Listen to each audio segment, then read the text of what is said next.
Rosa. Oo. Hindi. Huwag mo kong sali sa kalokohan mo. Ayoko. Apeng. 2 Betamax. 4 na isaw.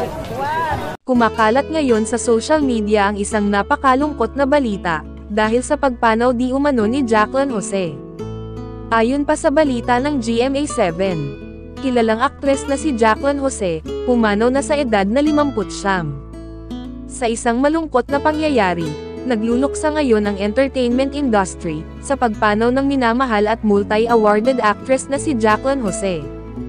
Kumpirmadong pumanaw na ngayong araw ang iconic star, na kilala dahil sa kanyang pambihirang talento, at kapansin-pansin na kontribusyon sa pelikula at telebisyon sa Pilipinas.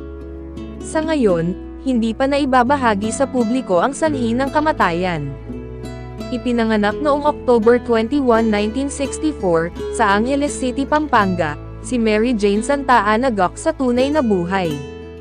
Sinimulan ni Jacqueline Jose ang kanyang acting career sa paggawa ng pelikula, at pakikipagtulungan sa mga kilalang icon sa industriya, tulad ni Lino Brocka at Chito Esronio, to name a few.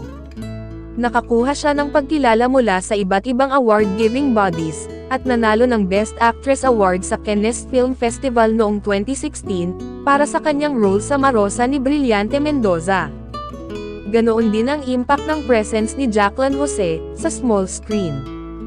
Ang kanyang mga paglabas sa iba't ibang mga drama sa telebisyon at serye, ay tumatak sa mga manonood, na nagpapakita ng kanyang versatility, bilang isang artista.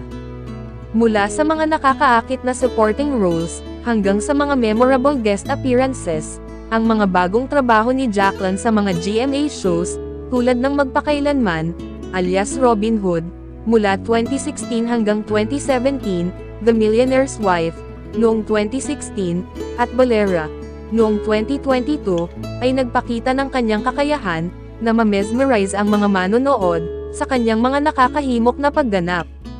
Higit pa sa kanyang mga nagawa sa propesyon, matatandaan si Jacqueline Jose, dahil sa kanyang walang patid na dedikasyon sa kanyang craft. Ang biglaang pagpanaw niya, ay nag-iwan ng malaking kawalan sa industriya, at sa puso ng mga taong may pribilehiyong makilala siya.